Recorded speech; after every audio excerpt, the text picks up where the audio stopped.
Three, two, one, start.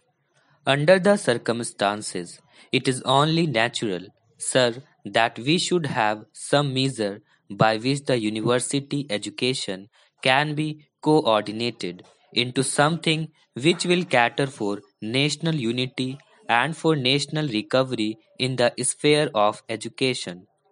But unfortunately, this bill, with all the fine things that the mover described yesterday, does not attempt to do anything. For instance, it has gone far beyond the terms of reference, if I may say so, of the University Education Commission with regard to the constitution of a University Grants Commission. From the very title, it is obvious that the University Grants Commission will deal with the allocation of funds that will be permitted by Parliament for educational purposes. That is how it is done in other countries. In England, for instance, the British Parliament makes a grant and the University Commission distributes it among the 19 universities. Here, this is not a compulsory measure. This is not an obligatory measure. Now, this is not the way to reorganize education even at the university level. Sir, I quite agree that universities should maintain their autonomy and they should be independent bodies, and their purpose in our society is that of, say, the Supreme Court or the independent judiciary in the sphere of individual rights. That is, they stand for academic freedom. All these things are essential for a university organization, and all these things can be done by better coordination and better control by the central government. But the question is, does this bill, as it has been presented to us, now make any attempt for, or does it even make provision for attempting these things? My humble opinion, sir, is that it does not. To begin with, sir, it has gone far beyond, as I said, the duties imposed on the University Grants Commission by the University Education Commission itself. Secondly, it has failed to understand the reasons why there is a fall in the standards of education and the reasons why there should be a coordination of efforts and for determining the standards for teaching and examinations in our universities. Sir, the standards of teaching and examinations can be maintained only by the university itself.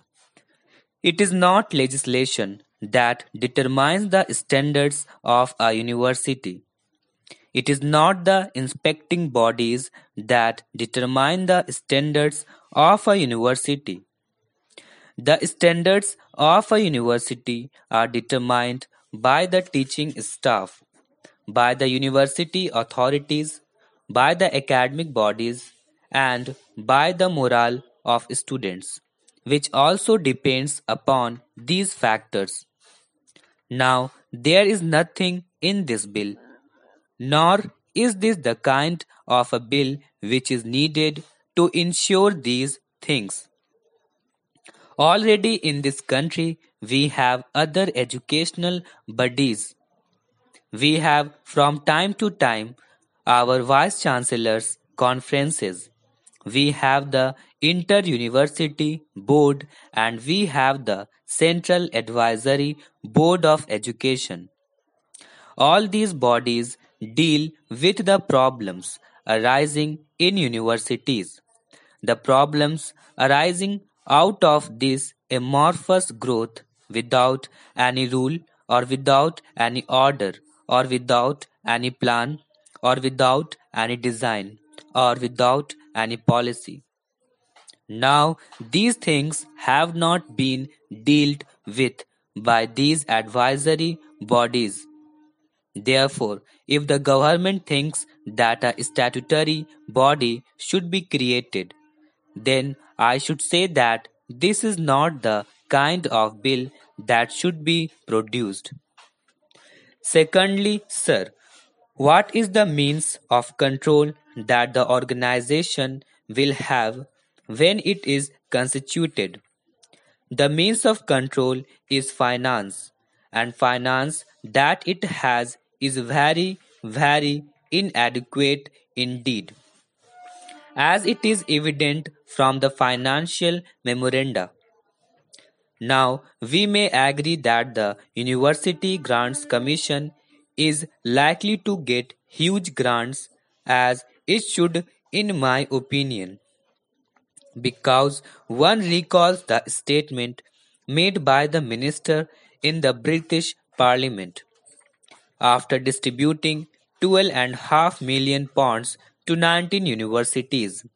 He said, if there is a demand for university education, I will not hesitate to grant more funds. That should be the spirit in which our parliament should work with regard to the encouragement of university education. Now, there is no obligation on the government to supply funds, nor is there any on the universities to apply for funds.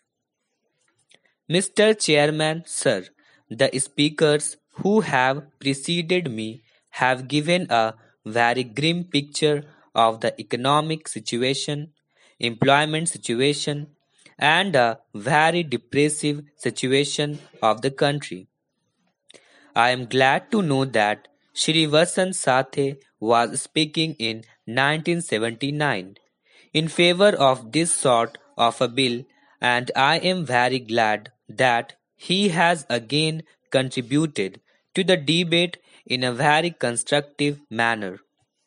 Well, we have figures galore, statistics galore, but figures and statistics would not solve our own problem. Every year, the figure of 8 million unemployed is added. We are sending rockets into the sky, but we are not spending enough money for the poor and the needy people of this country. We have made serious mistakes in various fields, as has been pointed out by Shri Vasant Sathe.